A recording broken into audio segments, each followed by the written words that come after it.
plaît les filles, s'il vous plaît Philippine.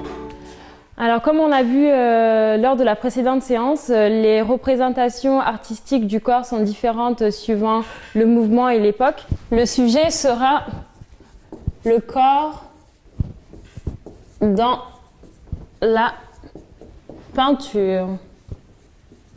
J'attends de vous que vous me réalisez une peinture au format raisin avec de la gouache ou peu m'importe. Oui, Victoria ? Sur quoi doit-on se baser exactement pour l'œuvre ? Vous laissez libre cours à votre imagination, mais vous pouvez vous aider de la bibliothèque ou d'un musée, comme vous voulez. D'autres questions ? Le sujet est clair ?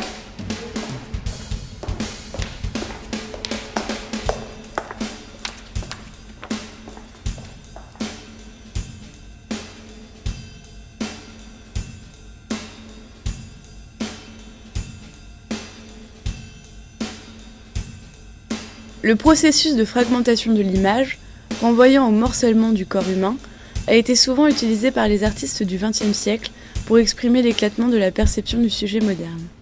Dans les œuvres fragmentées, le corps n'est qu'un agrégat de détails nets, n'arrivant pas à faire un.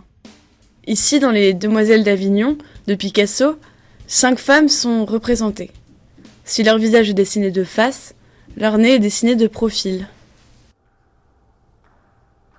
Francis Bacon, peintre irlandais du XXe siècle, est connu pour appartenir au mouvement de la défiguration.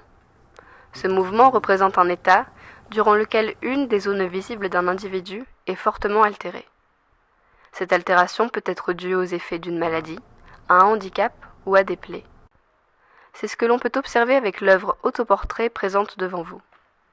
Cette peinture est synonyme de violence, de cruauté et même de tragédie. Francis Bacon disait lui-même que l'odeur du sang humain ne me quitte pas des yeux.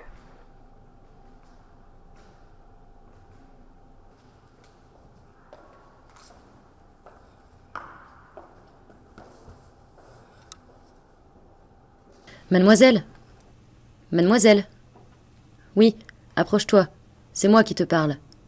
Le tableau, viens. Tu es troublée, mais est-ce dû à ma voix ou à mon corps ? Je suis un tableau hybride. Mon corps est un corps humain et le haut de mon corps se transforme. J'ai une tête de hibou. L'hybridation est un courant artistique mêlant le réel et l'irréel, telle une métamorphose. J'espère t'avoir apporté des clés pour ton projet. Tu aimes Eugène Leroy ? C'était mon grand-père. Il avait un talent pour l'abstrait et la représentation du corps. Pour lui, la peinture n'a pas de message à faire passer, mais fait sens. Le mouvement dans ses peintures les rend dynamiques et peu ordinaires. Quand il peignait, il était amusant. Il accumulait couche de peinture sur couche de peinture jusqu'à ce que le résultat le satisfasse. Vraiment, merci beaucoup. De rien, et bonne chance.